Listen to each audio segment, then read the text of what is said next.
A implantación do programa XIDE para a xestión de citas nos centros de atención primaria hai algo menos dun ano supón, segundo denuncia a CIGA, un atranco máis ao xa de por sí deficitario sistema sanitario de Galicia. É un factor máis, dado que, bueno, como sempre xa vistes na pandemia que levamos denunciando, o persoal non se incrementou en ningún momento e isto é un pouco máis de traballo, vale, que non axiliza a xestión, está claro, e que é co mesmo persoal. É dicir, como mínimo, se queren implantar algo é formar o persoal e aumentar a plantilla.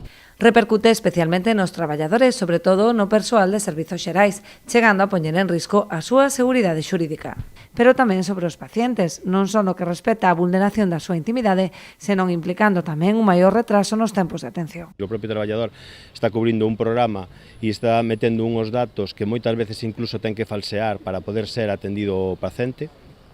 Segundo, non están os centros preparados para facer este tipo de preguntas, vale, dado que en este caso non estamos respetando a intimidade do propio paciente e estamos preguntando o seu propio diagnóstico nunha cola onde pode haber 10 ou 15 ou 20 pacientes máis. Se retrasan as citas, vale, dado que o propio persoal ten que moitas veces, como decimos, encubrir ou engañar o propio programa para poder axilizar a cita, dado que senón o propio programa te pode mandar a cita ao día seguinte ou incluso varios días, unha cita rutinaria, cando realmente o paciente ten que ser visto.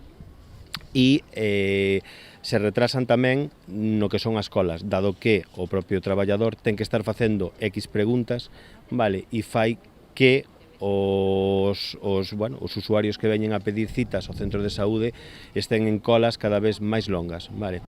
En febreiro, a CIGA xa denunciou a situación ante o Comité Interterritorial, solicitando unha reunión coa xerencia para analizar os fallos do sistema. Lonxe de escoitalos, acabaron por impoñer o programa, sen ter reforzado o persoal para garantir o seu correcto funcionamento.